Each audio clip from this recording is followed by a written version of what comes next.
Bear down, Chicago Bears. Here we are one more time. We've got an interview with Ryan Poles that's breaking right now.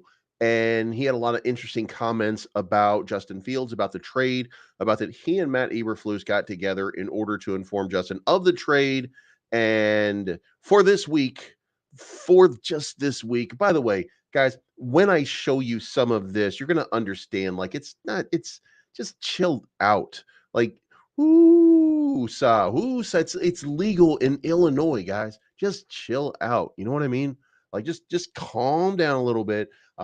We're taking Caleb Williams, I'm pretty sure, with this first overall pick, right? However, the news tends to lead in different ways. So if you like this type of content, then make sure you hit the like button, subscribe button, the bell to be notified. And we're talking about the what if scenarios, right? Ryan Poles had some very telling comments about Caleb Williams. And everything that you've seen from these comments leads anyone to believe that we're taking Caleb Williams. However, there was a large contingent sent to go check out JJ McCarthy. There's a large contingent going to see Jaden Daniels. There's a large contingent going to see Drake May. And this is basically Ryan Poles kicking the tires on every single person that could possibly be out there because he wants to make sure that he gets it right for you, the fan, because he's trying to make sure that this team is ready for the future. Now, along with that are some problems. And the problems are there are way too many holes still in this team. And there's the center position. There is arguably the left tackle position. Then there's a defensive tackle. Gervon Dexter, is he going to be that guy? I mean, I think that he is, but there has to be some depth and there has to be some ability to rotate. I don't think he's in every. Like, he can't be. They can't be just out there constantly. So we need more depth at defensive tackle desperately. Demarcus Walker. Look, we have to say this. Demarcus Walker is one of the best run stoppers that we have as a defensive end, but he's not an edge rusher. And I don't know that Curtis Washington is going to be able to teach him how to become an effective edge rusher. I mean, you are who you are. So we have a need for an edge rusher. There are pieces that are not completely in place, right? Even there were enough tackles missed in the linebacking core that even though we like Tremaine Edmonds, even though we like TJ Edwards, like there's possibility of an upgrade in those positions. Like still a need on this team for some positions, and we haven't even addressed wide receiver at this point. Number 3 wide receiver, despite that, we're probably going to go with 2 tight end sets a lot, and maybe even some 3 tight end sets. Despite that, Tyler Scott is probably not the guy. We need another receiver. So there are pieces in place. So what I did was for this week, we're going to go absolutely bonkers. I traded down, then I traded down, then in order to trade down, I traded down. And if you like trading down, trust me, I traded down. So if that drives you crazy because I say stuff like that, it's okay. It's okay. So we're going to talk about a lot of this, right? With number 1, the Bears visit JJ McCarthy. Why are the Bears interested in JJ McCarthy? They had a huge contingent at Michigan's Pro Day on Friday to watch JJ McCarthy. So then the question is, why are the Bears out here looking at JJ McCarthy? Like, what is it that's wrong with Caleb Williams? Why are we checking out JJ McCarthy? Well, the Wolverines Pro Day on Friday attracted a good crowd of personnel people, and Senior Bowl Executive Director Jim Nagy reported that Coach Matt Eberflus, GM Ryan Poles, Offensive Coordinator Shane Waldron, Quarterbacks Coach Kerry Joseph, and Wide Receiver Coach Chris Beatty was in attendance. The last one I think is the important part here. Okay, I just want you guys to know. I think the important part is Wide Receivers Coach Chris Beatty was in attendance. This is to suggest that they were all there to see JJ McCarthy. That is one possibility. However, this is who was working out. Now, when you look at this lineup right here, JJ McCarthy, sure, but Chris Jenkins is the number 6 overall defensive lineman. Roman Wilson is a solid wide receiver. I think we need to take an opportunity to really kind of watch him and see, because if he's the number 79 overall guy, does that mean that we could get him at number 75 and fulfill a need at that position? I think that's what we're really looking at, and that's why this is an important move. Then you have Zach Zinter, who's the number 3 interior offensive lineman available. So maybe we're looking at another interior offensive lineman at that position. Then you've got Mike Sainristil, you have Junior Colson, Trevor Keegan, Blake Corum, and Drake Nugent. These are the top 150 guys. So that's why the Chicago Bears were probably there. They're there to see some other guys. They want to see JJ McCarthy. They want to see, does the carpet match the drapes, as they say. They want to see if he's actually as good as advertised. A lot of good things being said about JJ McCarthy, but more about being a game manager, not about being a dynamic player. But here's the thing: if you're in if you're in a situation, for example, where you've got all of these different potential uh, players out here, then you owe it to yourself to go out here and just kind of look and see, like, what is it? Are you an evaluator? And here's the thing: if Ryan Poles, if you're an evaluator, you want to look at everybody. You want to see Caleb Williams in action. You want to see JJ McCarthy in action. You want to watch the tape of both of these guys. You want to do a comparison. Do I pick JJ? Do I pick Caleb? I think the answer is Caleb. But then you look at Drake May and you look at Caleb and you say, do I want Drake? Do I want Caleb? And you got to be saying at that point, I want Caleb. Then you got to be looking at Jaden Daniels and saying, well, and by the way, for those of you guys, I'm going to go off topic here for just a moment. A lot of people say, and those are the people who don't like Justin Fields, by the way, that they say something like, well, Jaden Daniels is just Justin Fields 2.0. Well, Justin Fields and even Ryan Poles today admitted Justin Fields didn't really get a fair shake here in Chicago. So if they could give Jaden Daniels a fair shake, would he be what Justin Fields was supposed to have been? You know what I mean? So there are questions that they're asking. So it's important that they go out there and do that. And by the way, when you go to LSU, you've got Brian Thomas Jr., you've got Malik Neighbors, you've got Mekhi Wingo. You've got some really talented players on LSU that. And by the way, I think I even drafted the center for LSU in today's mock draft because I got so many draft picks. Dude, I created an entire team worth of people by just trading my way down, and still I think picked up a pretty decent haul, in fact. And now it is centered, by the way, on JJ McCarthy, so make what you will of that. I do think Caleb Williams is the guy, but for now we're having a little bit of fun with it. So these are the guys that were available. So I think that we really weren't there for JJ McCarthy, so to speak. I think we were there to really get a look at Chris Jenkins. Like, can that guy be somebody? Roman Wilson, can that guy be some? You know what I mean? Like, I think that's what we were really looking for. So anyway, next, Ryan Poles, he did have his interviews, and trading Justin Fields was probably one of the harder things I've had to do. And I think this is important. I think this is probably heartbreaking in many ways for him. And look, you can like or not like Justin Fields. It doesn't really matter. This is a personal thing. This is not a performative, or it's not performance based, I don't think. But he said, Justin's probably one of the harder things I've had to do. I always kind of touch on the empathy part, like having that conversation with my own son was hard. His jersey's up in his room, so it kind of puts perspective into how difficult those moves are. There was a choppy start, and this is what Poles says, that there was a lot to unpack on why Fields didn't work out in Chicago, noting that the constant change the quarterback had to deal with in his 3 seasons. There was a choppy start in his rookie year, and when I came in, we had some cleaning to do, which delayed another year of adding talent and supporting. And then in terms of the game, I feel like he was making strides and improving. It's really the timeline and how much runway you have. Because to get a guy up off the ground, you need to support him with as much talent as possible. And then that flips because it takes so much cap space. The trade opens the door for Chicago to draft Caleb Williams as the number 1 overall guy. So then we're going to talk about what happened when the conversation turned to Caleb Williams.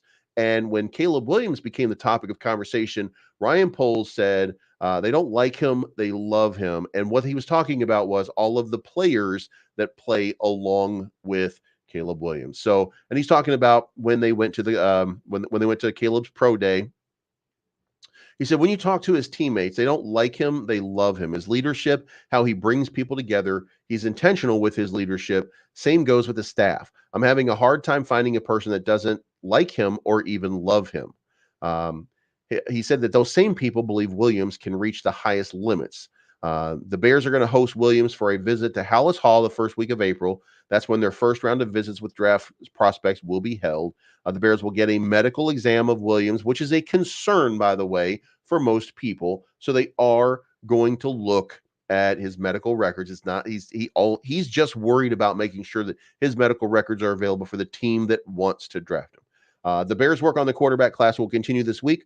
Poles will head to LSU's pro day after the owners meeting. By the way, the owners meeting was goddamn crazy, guys. Do you know the at the owners meeting, they changed the kickoff from, if you let it go, instead of the 35-yard line, it's the 30-yard line, and they celebrated like they just like they just owned the world. Like, Jesus Christ, it's unbelievable. Poles won't attend North Carolina's pro day for quarterback Drake May because, there's no reason that anybody's going to attend Drake May's. If you have the first pick, you're not taking Drake May with your first pick. By the way, I should note, today's draft that I did, I'm going to tell you guys right now, today's draft that I did two drafts. The first one that I did was specifically so that I could trade out of the number one pick and come up with JJ McCarthy. That was the whole purpose behind me doing this, right? So I trade the number one pick to Minnesota. I want to say at number 11, it's Minnesota number 11. I traded the number one pick to Minnesota because I figured I could get JJ McCarthy at probably 9, right? And I would have the 11 pick, and then that would allow me to get an edge rusher, Luatu Latu, or Dallas Turner. Somebody's going to be available, or I can get a receiver at that position. It would still work out and be pretty good, right? Like, I still thought this would be a possibility, right?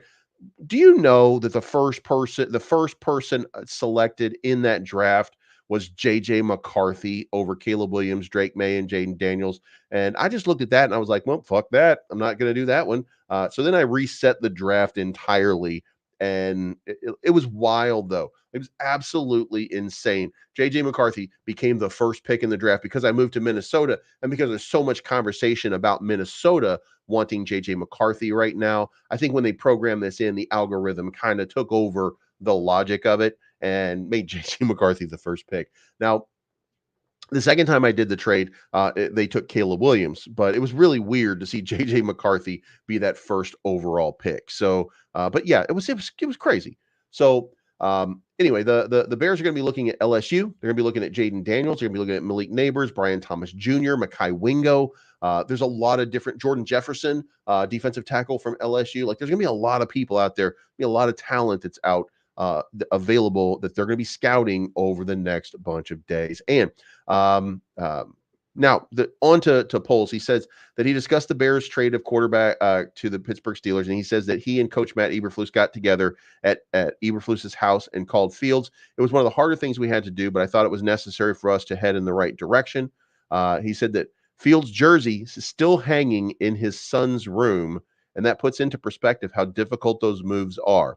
The most popular player on the Chicago Bears sent to Pittsburgh Steelers. The most popular player in Ryan Poles' household sent to the Pittsburgh Steelers. Could you imagine you're sitting at dinner and you're eating and you're having whatever you have, ramen? I assume Ryan Poles, he doesn't make a lot of money. So I'm assuming he's eating ramen and his kids just looking at him like this.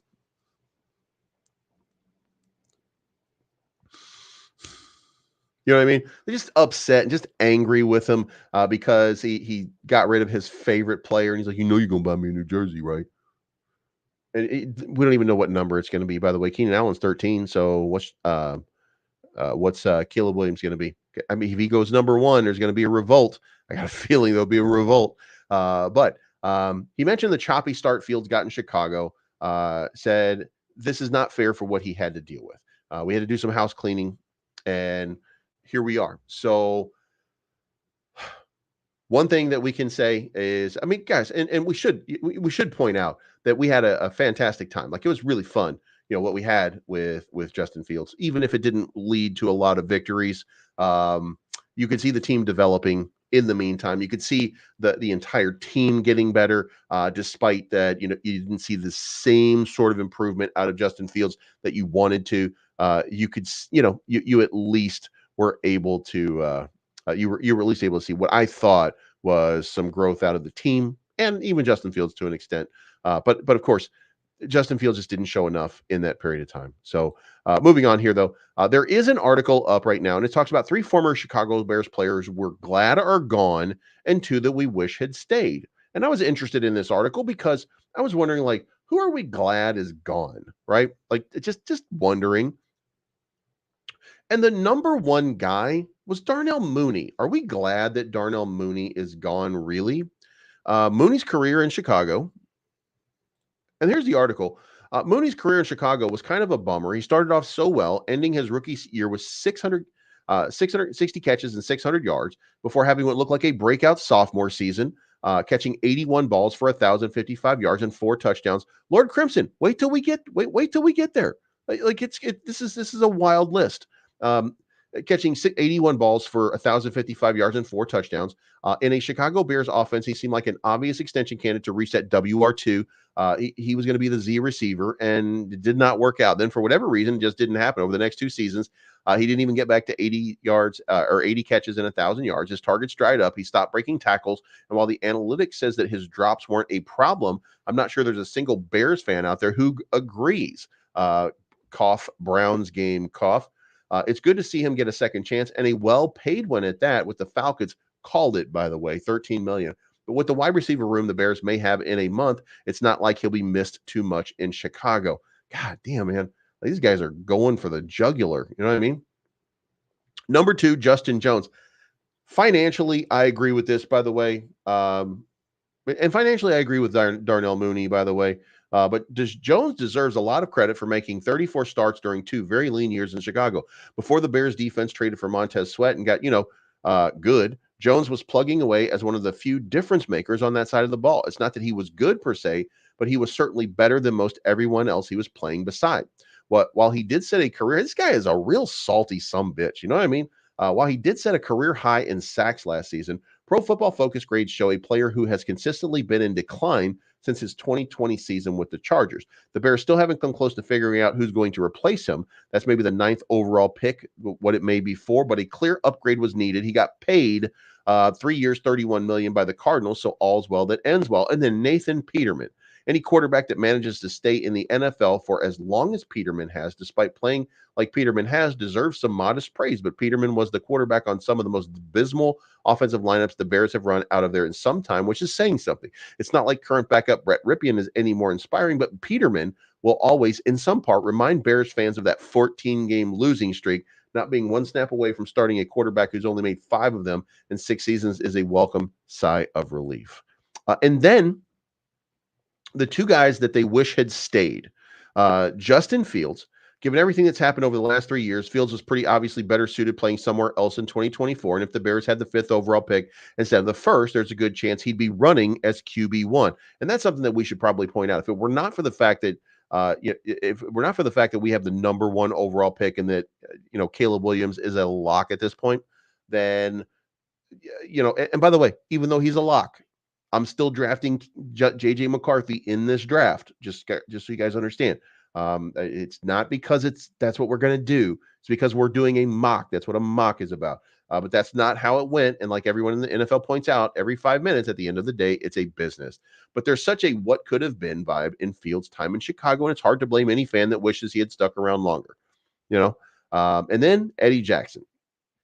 It's also a bit of a nostalgia pick, which speaks to just how well Poles has done making smart personnel decisions over the last 10 to 12 months. But Jackson was the guy to watch on that special 2018 Vic Fangio defense that included Khalil Mack, Roquan Smith, Akeem Hicks, Kyle Fuller, and Leonard Floyd. Leonard Floyd, man, I wish Leonard Floyd had done better when he was here. He legitimately looked like an all-pro in that year. The Bears included him in their commemorative book of the 100 best players in franchise history. And yeah, expecting Ed Reed level of production to continue was probably unrealistic, but Jackson was a fan favorite who always had a knack for getting Soldier Field on their feet. Had he been able to continue playing well, there's no doubt he'd still be on the roster. The heart wishes he stayed, but the head understands why he's gone. So those are the players that they say are glad we're gone and glad that that we're glad they're gone, or that we hate that they're gone. But whatever. So now, in keeping with what I'm talking about here, we do have one group that came out here that gave a trade pitch, moving the Bears off Caleb Williams for an elite quarterback and adding a second rounder. So this was an idea because, of course, the narrative has changed just a little bit. And it says the Chicago Bears appear locked into Caleb Williams. Williams is a consensus number one pick. They're going to select a quarterback at number one. But here's what they're now saying. And Jesus Christ, guys, I'm gonna lose my there's no, God damn it. Sometimes you read these articles, sometimes you see these things and you're like, God damn it. You know what I mean? Like, that's the only thing that you can do is just look at it and go, God. And a matter of fact, some of you probably do that when you hear me ranting because I can't finish a sentence. Sometimes I have ADD. That's not my fault. That's Jesus, I want to say. I don't know. I have ADD. So sometimes I just get wild. So, but here's what they say. They think that the Bears just might pick Drake May. Michael David Smith of NBC reported over the weekend that Washington will listen to trade inquiries for the number 2 pick. So now they're talking about they're talking about, what if we could get the Commanders to trade up and take Caleb Williams, and then we take Drake May. And boy, you lost me when you mentioned Jesus Christ. That no way, guys. There is absolutely no way. Look, there is no way. There's no way in hell that we are taking Drake May. And look, I know how successful. I understand why you would want to do this. You know what I mean? Like, I understand it's a North Carolina quarterback that's only started for a short period of time. I know that that's what everybody in the league wants. Everybody wants a Trubisky of their own. But come on, man. Especially with that hair. Drake May, dude. Jesus Christ, Drake May, get yourself a mohawk. You know what I mean? Like, stop that. Stop the bangs. Bro, it's 2024. Who has bangs? God damn it. Anyway, so yeah, there's an article talking about this trade pitch where the Bears end up landing Drake May. You want to talk about not being a fan at that point? Again, nothing against Drake May, by the way. I just don't think that I don't want to go through another 3 years of North Carolina quarterback who just, which is going to be wild, by the way, if Drake May in some way just absolutely balls out and becomes that, and he just becomes some fantastic game changing sort of Tom Brady like quarterback. Like, it'd be, and Caleb Williams just becomes like Baker Mayfield or Kyler Murray or Cam Newton, very agile, very mobile guy that can make all the plays, but has a short shelf life for some reason. You know what I mean? Like, and Drake May's here 15 years later, 5 Super Bowls in, I would be furious with that one. However, I feel like I'm going to be right on this one in saying that he's not the one. He's not the guy. So, I don't think so. Anyway, the NFL analytics, moving on, has given the Chicago Bears a very solid grade. They gave them a B in the overall free agency, which includes the re-signing of Jalen Johnson. And they said Chicago had to get this deal done. With Johnson coming off the best season of his NFL career, the team still managed to keep his contract outside the top 5 in a handful of key metrics in the quarterback position. Johnson wins by getting it down to 4 years, allowing him another bite at the apple when he'll be 27 or 28, but Chicago should be happy with standing firm. There's a contingent of Bears fans who grew frustrated with general manager Ryan Poles' slow start to free agency, but his decision to trade for Keenan Allen squashed all of those concerns. Still, the Bears began the 24 free agency period ranked near the top of the league in salary cap, which made Poles' decision to strike a deal with running back DeAndre Swift a curious one. Swift faces Chicago Bears twice a year as a member of the Detroit Lions, but he maxed out at 151 carries over his first 3 seasons, often dealing with minor injuries. Chicago is paying for the 2023 production with the Miles Sanders warning sign right in front of them. Chicago's resources would have been much better spent elsewhere. However, that's probably not true. The Bears' strategy to target a running back in free agency was odd, considering Khalil Herbert and Roshan Johnson, there I said it, are under contract in 2024, but now that Swift is a Bear, there's reason to be excited. He's a more explosive and versatile running back than both of them. He can be on the field for all three downs in any situation. He runs hard, has good wiggle, he's explosive, and he can flip the field. He's 25, and he can catch the ball out of the backfield. Perhaps the Chicago Bears free agency grade should be higher if they earned a B because of DeAndre Swift alone. But here's what happened. Re-signed Jalen Johnson, traded for Ryan Bates, signed Kevin Byard, signed DeAndre Swift, signed Gerald Everett, Jonathan Owens, Matt Pryor, Brett Ripien, Coleman Shelton, and then traded for Keenan Allen. It's a really good, I mean, we've really improved this lineup. It is my opinion that the Bears are a much improved team. Now, again, I'm going to say this because I've always felt this way, and I'm not going to change it until I see the finished product that is Caleb Williams. But I think that the only thing that I have in question was I think Justin Fields probably would have given the Bears a better chance to win immediately. Caleb Williams is going to go through some kind of rookie struggle, even if he's a great rookie, even if he's a fantastic rookie. Every rookie struggles just a little bit. So hopefully he won't struggle when it matters. And hopefully I'm wrong about that. And hopefully he has a good end of the season and he's really starting to get used to it, and he's not wear and tear on the body because he's going from 12 games plus a playoff maybe to 17 games and 3 preseason games, which he won't be really involved in, but that's going to be 17 games. It's a little bit more. And, you hit that rookie wall. I want to say it's 11 games into the season. Most people do. So if he's fresh and if he's good, then, perhaps this is going to be fine. But Justin Fields, by being used to it, I think is a better option. And I think the team is better. And I think that means that Justin Fields would have been better. But again, the money is, what I mean? So here we are. So I think that this is a better team overall. Now, I went ahead and did what I do, and I brought up the sheet here. This is our roster right now, and I wanted to highlight with some red lines here. Luminous, go stop. I'm never wrong. I'm always right. So we got Gervon Dexter at defensive tackle, which I don't know that there's an upgrade to this, by the way. And I don't have a problem. I have to say this. I don't have a problem with Gervon Dexter. I actually think that he should be the starter. I feel like he's been a great player so far. He's come along. He's done better than Zach Pickens, but I think we need more depth at the position. And I would really like to see a little bit stronger of a defensive line. And I don't know that he represents that. I know he's going to be great stopping the run. We are great stopping the run. And the same thing for edge rusher DeMarcus Walker. DeMarcus Walker is a great run stopper, one of the better run stoppers in the league at the end position, in fact. So I think we're going to be strong against the run one more time. The difference here is we need a little bit of depth. We need just a little bit of depth, right? And again, this is a matter of rushing the quarterback. And DeMarcus Walker does not have the moves to rush the quarterback. Now, on obvious running downs, he's the guy that I would want to have in there. We are the number one rushing defense for a reason.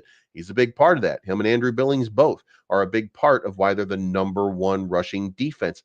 The problem is he can't get pressure. And how do we get pressure? I mean, you guys can look at this roster and you can see Montez Sweat, Gervon Dexter, Andrew Billings, DeMarcus Walker. Other than Montez Sweat, where does the pressure come from? And it's a question that we have to ask. Dominique Robinson is the backup. He's not going to get pressure. You know what I mean? Like there's no pressure coming from Andrew Billings. I mean, he's going to be a run stopper. I mean, maybe you get a little bit of pressure, but I feel like we're not really like oh man, driving me crazy. This is driving me crazy every single day when I look at this goddamn thing. And the reason that it drives me crazy is because you can see, matter of fact, let's pull this up because I can't even, I'm driving myself crazy just thinking about it. Let's pop this up on the screen here. This is the depth chart right now. And on the defense here, when we look at it right here, nose tackle, we got Andrew Billings and Zach Pickens. And then defensive tackle, we've got Gervon Dexter, Michael Dwumfer, and Byron Cowart. I don't think that's that's not, man. Like if anybody gets injured, like this is wild to me. If anybody gets injured, then we are in for a big problem. And then the right defensive end position is even worse because we've got DeMarcus Walker and then Dominique Robinson and Khalid Kareem. Now, Khalid Kareem, I mean, maybe something happens there. Maybe he supplants Dominic Robinson. But the fact that Dominic Robinson is your backup, oh god damn it! That's all I can say. I mean, it's just wild. And by the way, it could change by the time we get to training. So maybe, just maybe, there's some changes made, and maybe, just maybe, Washington's going to be doing a better job of getting Demarcus Walker, or the most he can get out of Demarcus Walker. And maybe if he's a little bit better, maybe that helps. Maybe that makes it something better. I don't know. But let's go look at the offensive roster. And I left a big circle there because I've got it set up with a two tight end set of Cole Kmet and Gerald Everett. But I mean, we're gonna have to have three wide receivers at some point. Right now, it's Tyler Scott. So I would really like to see an upgrade to that position. So hopefully that's where we're gonna get somebody like Roman Wilson or somebody like that to step in here as one of the draft picks and make that happen. And then you have Coleman Shelton, which is decent enough. I mean, there's nothing wrong with him. He doesn't grade out very well. He grades out almost as well as Lloyd Cushenberry. I mean, and that was one of the guys that we were looking at. One of the guys that we said, that's what we want to get out of free agency. You know, and then Braxton Jones as the left tackle. And look, I put up Braxton Jones as the left tackle as a position of question, despite that I disagree with it. And the reason is because Lord Crimson and some of these other guys, they don't like him, and they don't think that he's doing as good a job, and that we could upgrade that position, especially with somebody like Joe Alt or Olu Fashanu, somebody uh, a game changer guy. So I put the line on him, and Yada has a good point here. That's like this, and that's what I mean. Like Chris Jenkins, that's a guy that is a game changer at that defensive tackle, and could blow up the line, especially if you put him next to Montez Sweat. Could you imagine having a three technique standing right next to Montez Sweat? That entire side of the line would have to be double teamed. And if you just had a decent pass rusher on the other side, it becomes just an absolute game changer, you know? I've been going for the Bears all my life. I'm done. Now it's all about money. It's always been about money, Kenny. It's always been about money. Nothing's ever changed about it's never been any different here. Illinois Joint says free agent isn't over. Most teams will wait until the draft is over to continue their signings. Well, the Bears don't have any money. The Bears have no money. They have $23 million. They have to sign a draft class, which is going to be at least $14 million based on their draft picks, which means that they're going to have about $9 million in order to take back into the season. And that's not going to be enough in case there's something catastrophic that happens and they need to sign a free agent. So the Bears are done in free agency. There's nothing left for them to do. There's no money left. So, you know what I mean? So here we are. But here's the thing. I think that this is a much improved team. No matter how you look at it, the problems that we had last year were left tackle, but it was Larry Borum at left tackle that we had the problem with. Braxton Jones was actually doing a decent job, and he has. I mean, arguably, he's been really. Let's just say he's above mediocre. Let's put it that way. And Larry Borum is far below mediocre. That's the problem. And then Coleman Shelton is an upgrade from Lucas Patrick and Dan Feeney. I think it's fair to say. And then, you got Keenan Allen at the wide receiver too. That's an upgrade over Darnell Mooney, just in ability alone. And then Gerald Everett is a big upgrade over Mercedes Lewis. However, Mercedes Lewis, probably one of the best run blocking tight ends we've ever seen. So there we go. And Lord Crimson says, how many more wins are you expecting this season? Much improved team. Well, so if we have Coleman Shelton and he's just arguably better, if we have Keenan Allen and he is arguably better, and we have Caleb Williams and he's anywhere near how he's been advertised, that he will make, that he'll have 3,000, 3,500 yards passing. Okay. And then we have Gervon Dexter, which I do think is an upgrade to Justin Jones. I'm still on the fence here about DeMarcus Walker. I have to see what happens in the draft. But if we get anybody in the draft that we can supplant here and put in like a Dallas Turner, I mean, Caleb Williams, Dallas Turner, if those become the two big guys or something like that, then I'm going to say that instead of 7-10, that we're either 11-6 or 12-5. I mean, look, the things where we could have won or should have won, where we didn't win, those places, I think we get the wins. I mean, you don't lose like we did. You lose like that when you're rebuilding. Well, now we're kind of built. Is it the best? No, it's not the best. It's not, but it's good, and it's going to be good enough for the playoffs. So, and here's the other part to it. When you go look, like let's just say that we can't beat Green Bay, right? But we should have beaten Minnesota. We should have beaten Minnesota both times, and we should have also beaten Detroit both times. Um, the man played in Southern California. I don't know what that. Jesus Christ, I don't know what the magic internal dialogue of where the person played means. Does that mean that he's not able to play in cold weather? No, that's not true. Um, I think we're fine. Okay. So anyway, 11 or 12 wins is where this team is going to be. And by the way, let me just I could go back to 2023 and show you, if we had just beaten Denver, if we had just beaten Detroit, like we were up 14 points with or 12 points with 4 minutes left, if we had just beaten those two teams and then we had just pulled out the end against Cleveland, if we had just pulled those out, if we just done those, right, we'd be 10-7. This would be a 10-7 team. Green Bay would not have made the playoffs. So when you say, "Oh no, you're not going to win 11 or 12 games," miss me with that bullshit, because you're not looking at the product on the field and you're not seeing the development that's been made, the improvements that have been made, and you're looking at this and you're saying like, I don't like the fact that they got rid of Justin Fields, or I don't like the fact that they didn't take the guy that I like. I don't like the fact that they didn't go get Connor Williams. I don't like the fact that they didn't get who's that gigantic monster, Chris Jones from Kansas City. Like, I don't like that. Forget that. This is a much better and much improved team.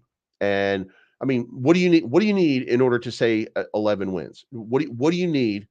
What's the difference? You've upgraded your wide receiver position. You've upgraded your center position, the positions of need that you needed. Did you upgrade your defense? I don't know that you upgraded your defense as so much as Kevin Byard is at least a sideways move for a team that was actually the number one scoring defense for the last 8 games of the season. No matter how you look at it, no matter how you dress this pig up, it's still the best team in the second half of the season.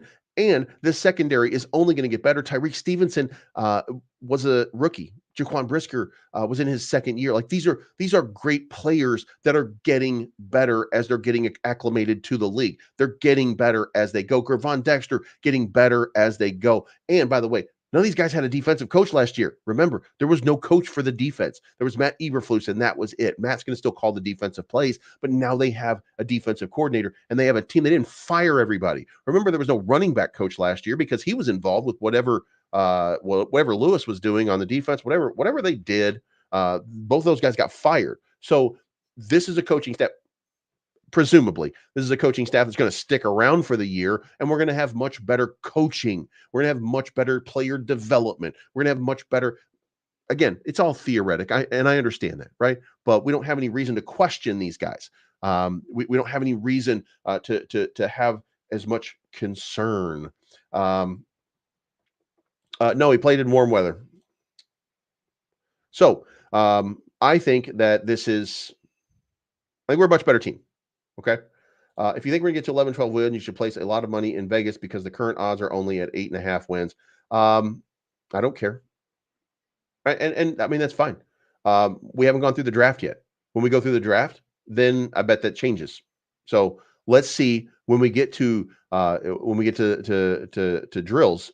Let's see what it looks like when the team gets together and gets on the field and we start putting our shit together, and let's see what it is. And by the way, go back and look at I mean, what did Vegas predict the Bears to do last year? I mean, just because they said it doesn't make it true. And by the way, look, it's all stacked against you, right? When you're gambling. But oh god, I can't do this shit. We gotta move on. All right, so here's my mock draft. All right, guys, I'm I'm going to shock and awe you with just some wild ass stuff. I want to stress for the record here. I don't know what the fuck I'm doing. Like I'm just my whole purpose for this week. If you watched my video yesterday, and like 12,000 people so far have watched my video yesterday. So if you watched it, thank you. I appreciate your support. But also, I told you that I'm gonna be taking JJ McCarthy. I'm gonna be trading down off of Caleb Williams all week this week just to see what drafts would look like, right? We have 4 draft picks, and I'm trying to come up with like how do I improve the way that we're doing this? Like, how do I get this and make this better, right? The team overall, right? So this is gonna be fucking wild, okay? I'm saying this because I'm preparing you, because I got a feeling that EV Warrior, Yada, a couple of you guys are gonna be like, oh god damn it. You know what I mean? Like I just feel like that's getting ready to happen. And I'm standing by this absolute wild thing. Okay.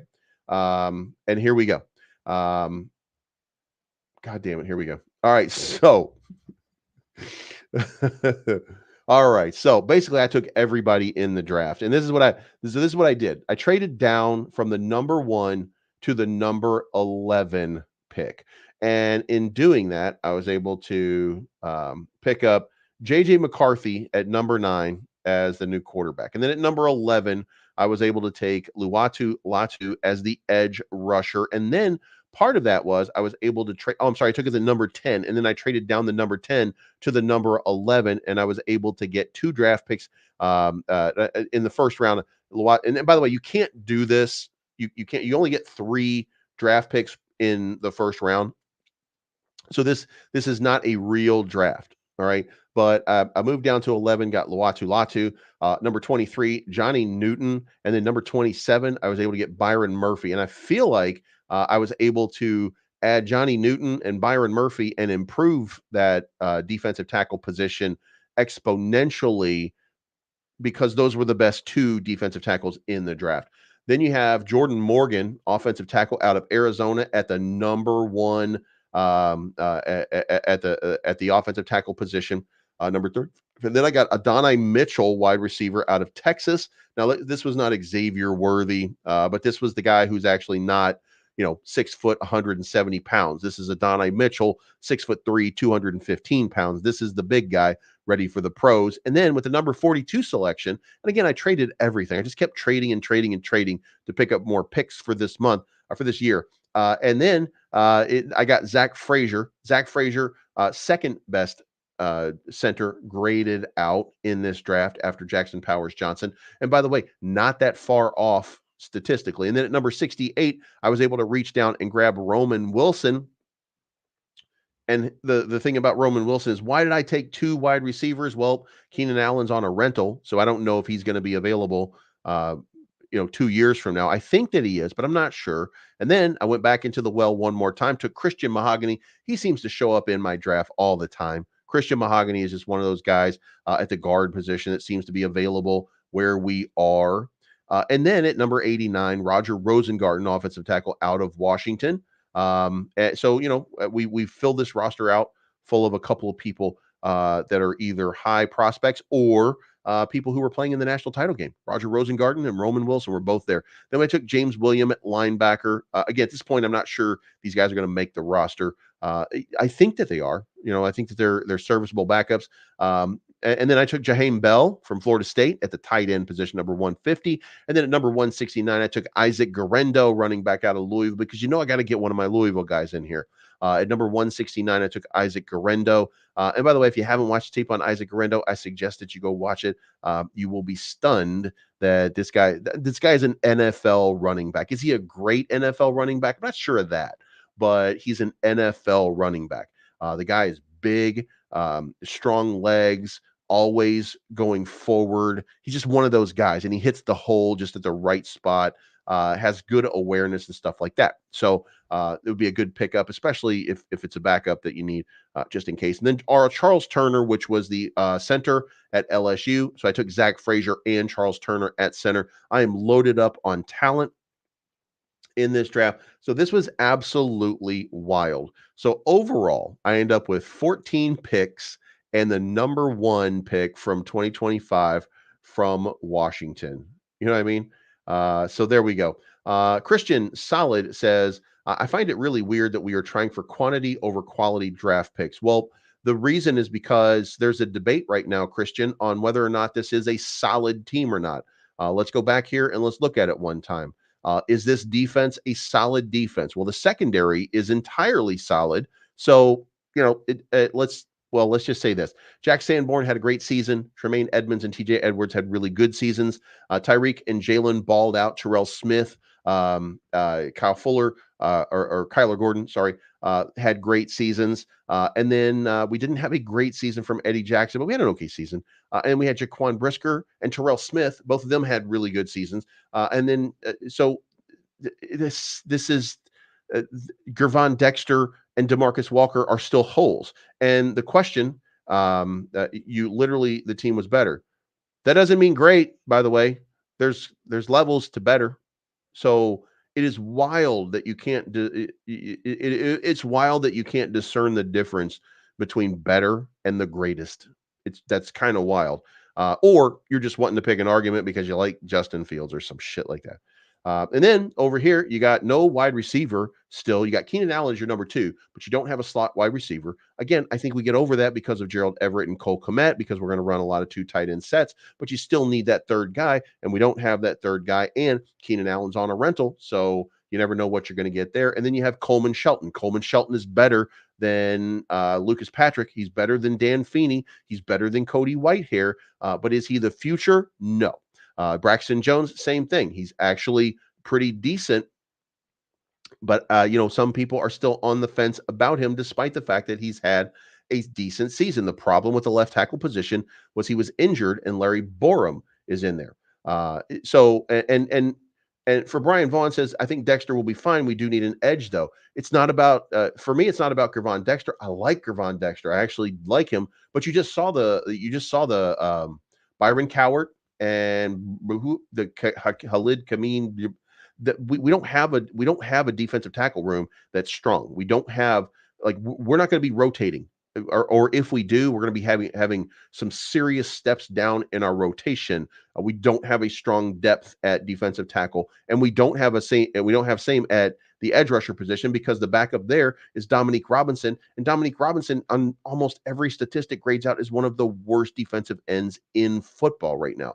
So there are pieces that are, if we lose Jalen Johnson for the season, we're fine. Now he's a shutdown. He's been a shutdown guy. He's been a great player. But if we lose Jalen Johnson, Terrell Smith or Kyler Gordon are going to step up and they're going to do a fantastic job. Tyreek Stevenson is going to be the lockdown on their best guy, and hopefully he steps up to the plate for that. We don't know that he will, but the cornerbacks will be fine. The safeties are going to be fine because not only we have Kevin Byard, we have Jonathan Evans. We've got a nice secondary, right? And we've got a nice linebacker room. So, but we still don't have a defensive line that's going to harass quarterbacks and that's going to give us opportunities. So we need that. And again, over here, what happens if one of the tight ends get injured? Then things change, and Tyler Scott now has to become that third guy. And can he be that guy? Now, the other part is, maybe Chris Beatty is going to get the most out of Tyler Scott. Maybe things change, but at this point, we're not even at practice yet. We don't know. We haven't had a draft yet. We have no idea. So when I do this, yeah, I'm looking for a lot of options because guess what? It's gonna be 100-man roster when we start spring training or when we start training camp. There's gonna be 100-man roster that we're gonna have to pare down. So we need to have as many serviceable and good bodies that we can getting out here and getting after people and showing what we can do. So JJ McCarthy, Latu, Johnny Newton, Byron Murphy, Jordan Morgan, Adonai Mitchell, Zach Frazier, Roman Wilson, Christian Mahogany, Roger Rosengarten, James Williams, Jaheim Bell, Isaac Garendo, and Charles Turner III. So there we go. Now we've got Zach Frazier and a backup at the center position. These guys can learn under Coleman Shelton for the season. Then you have wide receiver room. We still need, guys, one of the backups is Colin Johnson. Colin Johnson is a practice squad guy.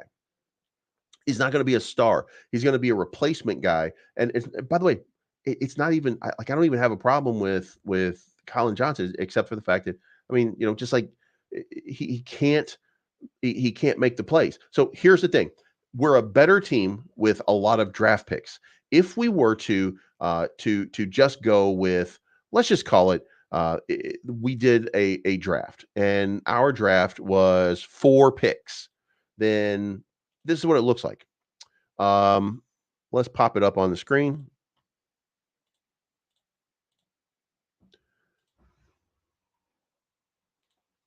If we were to do this, if we were to just go with the 4 picks, then and basically, again, we're saying that Caleb Williams is the guy, right? So if we're just going with the 4 picks and we're not trading anything, we're not doing anything. Well, then we're taking Caleb Williams. And then at number 9, we're rejecting trades because we're not taking any trades. Now we have to decide what is it that we need as a team that we can't get at 75. So we got number 1, Caleb Williams. Number 2, it's got to be Dallas Turner. Like it doesn't make any sense. Like I see Roma Dunze here. This would be fantastic to be able to get. Brock Bowers, this would be fantastic to be able to get. This fixes the offense. This does a lot for the offense and makes this offense prohibitively better. But here's the problem. The problem is we still don't have a pass rusher. Dallas Turner is an everyday game changer guy. Dallas Turner goes at number 9. And anybody who's thinking that we shouldn't do that, if Dallas Turner is available at 9, it's nonsense. Now, we got number 75 pick, and then the number 75 pick. Let's reject this because we're not making any trades. And now, what do we have available? Well, the very best player that we have available, Chris Jenkins, Michael Hall, Jonathan Brooks, Brandon Dorless, Cedric Van Pran, God damn it, Ricky Pearsall, Marshawn Keeneland, Jalen McMillan, Will Shipley, Braylon Allen out of Wisconsin, Javon Bullard, Trevin Blake Corum. We don't have a solid. We got Jalen McMillan and Ricky Pearsall. Those are our wide receiver options. Roman Wilson must have already been picked. Yeah, he got picked at number 69. So we missed out on that guy. So now what do we got to do? We got to fill the defensive tackle position. Why don't we go for the star? Chris Jenkins. Now we've got the guy who was in the national title game, winning national titles with that number 3 pick. And we fixed 3 of the positions that we had a need for. What is the last need that we have? Well, wide receiver or center. And it may be that we can't fix it because Tanner Bartolini is a good guy out of Wisconsin and is actually a fantastic run blocker, but he's not a great pass protector because he has very short arms. And I don't know what that means. It just sounds important to me. So, all right, fine. You know what I mean? So let's look at the offense here. We need a wide receiver for sure, right? Brendan Rice. There we go. We got Brendan Rice, which is Caleb Williams' go-to partner and Jerry Rice's son. So there we go. We got a 4th round wide receiver. And now, when this draft is done, I've addressed all 4 of the 5 pressing needs, and I got decent players, right? So, does this work better? I got Caleb Williams, I got Dallas Turner, I got Chris Jenkins, I got Brendan Rice. God damn it, it actually does work better. Man, fuck you guys. Ain't this a bitch? All right, so actually, this turns out to be a pretty good draft. Caleb Williams, Dallas Turner, Chris Jenkins, and Brendan Rice actually addressed a lot of this. Okay.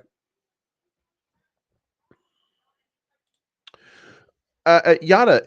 I think the thing is with Braxton Jones, I think it's because people see the talent and he's not going to be as expensive as say Justin Fields. He's going to be $25 million. He's not going to be $40 million in 2 years. You know what I mean? I think Braxton Jones has continued to improve enough that it's appreciable, and you know what I mean. So I think that Bartolini. You know what? Yeah, I think the problem with him is that he's not gonna be a good pass rush defender, you know. But anyway, so now we got Caleb Williams, Dallas Turner, Chris Jenkins, and Brendan Rice. I mean, like I think this is possible. It's not that bad. You know what I mean? So Poles is not a backstabber. Poles is doing what's best for the Chicago Bears. Poles took care of the Chicago Bears. Poles doesn't owe Justin Fields. He doesn't work for Justin Fields. He's not a backstabber. Um, and you're 38 and we just can't get it right. Well, you're right. It's never been right because they've always done it the wrong way. And I think Ryan Poles, and most people should agree that Ryan Poles is doing it better than anybody who's done it in recent memory. He's building a team. He's building a solid team. And if you don't like it, that's okay. But I think that I think you should be doing something like this. Be yourself, says in polls I trust, and that's I think you should be. Look, I think Ryan Poles, despite that, look, there's no good situation for Justin Fields, and I think everybody can realize if there were certain different scenarios. Again, if the Bears didn't have the number 1 pick and they had the number 5 pick, we'd be talking about Marvin Harrison Jr. and how we could move up to get him. It doesn't matter.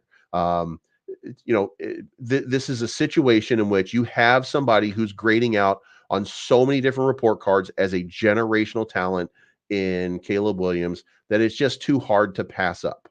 Like you can't pass up on the guy. The guy has been he's checked all the boxes,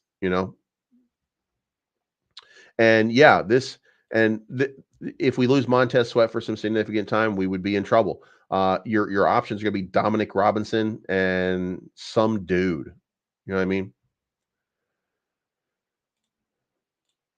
I don't see how you all can't see that the rookie quarterback will be put in a position. That's exactly what I'm saying. Like I like this team is built to win right now.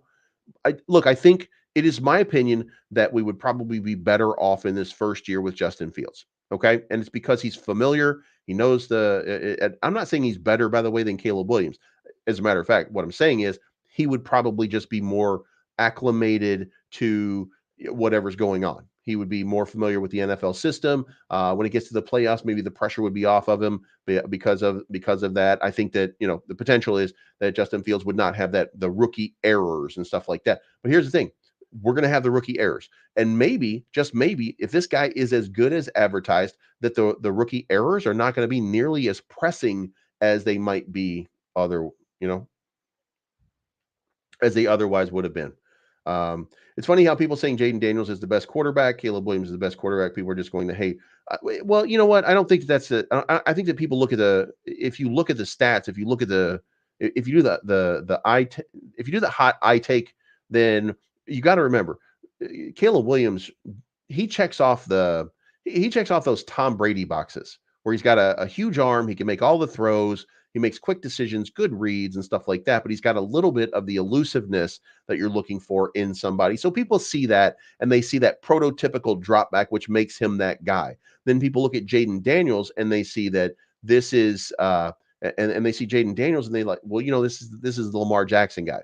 This is the Justin Fields guy. And what we haven't seen so far is we haven't seen that Justin Fields guy or that Lamar Jackson guy that can make the throws like a Patrick Mahomes or like an Aaron Rodgers or a Tom Brady. When we see that guy, he's going to be the greatest player in the history of the NFL. You know what I mean? Like it's just that once we get that complete and total package and we get a good coach around it, then that's what's going to end up happening. By the way, did you guys know that the fastest quarterback in the NFL is Kenny Pickett?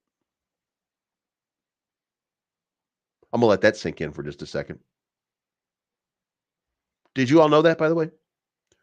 He was faster than Lamar Jackson. He was faster than Justin Fields in uh, uh, in the scouting combine. 4.22 40. That's ridiculous. Kenny Pickett. Kenny fucking Pickett. Like you can say that now because Kenny Powers is not around, but you can say Kenny fucking Pickett was the fastest quarterback in the NFL. That is so wild. That's not with pads on or anything like that, but I mean, still, he was still the fastest one. It's absolutely crazy. But anyway, so we're looking for a guy who's going to do that. We're looking for a guy who's going to check all the boxes. He's going to make all the throws, and he's going to have the legs and the elusiveness. And when that guy comes out, and we find out who that guy is, not Lamar Jackson, by the way, and it's not Justin Fields. Maybe it could be Justin Fields if Pittsburgh gives him a fair shake and he works out the kinks and the problems that he has, because he's clearly got problems, right? But if he works out some of those things, and maybe if Jaden Daniels comes into the league and starts to wow, somebody out there is going to be that guy. They're going to be that elusive generational runner who can also throw the ball like a monster. Like at some point, there will be somebody out there who can do that. So until we get there, here we are. But let's see what's going on here. Oh, Mackenzie Crary says false 4.7. They mistimed him. No, he's the fastest. Matter of fact, Kenny Pickett is the fastest person in the NFL ever. So I don't know why you're saying that. Kenny Pickett is the fastest person in the history of the game. You know what I mean? Caleb Williams is the guy who could make all the throws and run with his feet just like Patrick Mahomes. Patrick Mahomes not that great a runner. He's just a good elusive guy that's able to keep the play alive. What I'm saying is I'm talking about a guy who can just knock you out of your socks like Lamar Jackson or Justin Fields. Those are the two, and it's not even close. Like it's not even close. Um, the elusiveness is great. Like that's, and by the way, like Aaron Rodgers has that same sort of elusiveness. That's why Mahomes looks so great because if you do something like that, then you look fantastic. But the point is, there's going to be somebody that comes along who can make all the throws, who's actually as fast and elusive as a Lamar Jackson or Justin Fields. It's just a matter of time because the quarterback position is evolving and becoming a more physical position. And there you go. These are scramblers that move to throw, not to run. But there's going to be somebody who can run that's going to end up being a quarterback in this league that is just going to be fantastic. But anyway, so here we are. We're going to close this out with this was the draft. If we took just 4 people, it would be Caleb Williams, Dallas Turner, Chris Jenkins, and Brendan Rice. And hey, let's do this. Let's look at our fantasy football trade analyzer. I wonder if it'll analyze my trade and say that Bleeves, you did a fantastic job. You should be doing this for a living. You should be doing this shit for. No, it's not doing anything. Oh, well. All right, guys. Thank you for tuning in. I appreciate it. If you would, hit the like button, subscribe button, hit the bell to be notified of future content. If you want to become a member of the channel, become a member of the channel. Certainly helps me out, pushes me up, lets more people come check it out. And the fact that you engage with my content, I appreciate it. Even though sometimes I drive you crazy because I'm all over the place. I'm all over the place because I'm passionate about the Chicago Bears.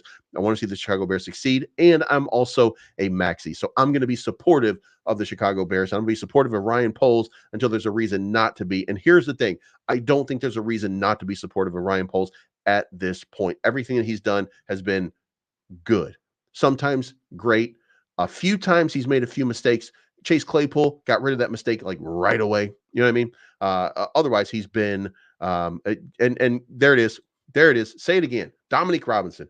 Dominique Robinson is a starting defensive end in the NFL, and he's going to replace Montez Sweat. I'm telling you right now, he's got it. You know what I mean? Whatever it is, it's Dominique Robinson. We're going to call it, hey, it's going to be D time. Dominique is D.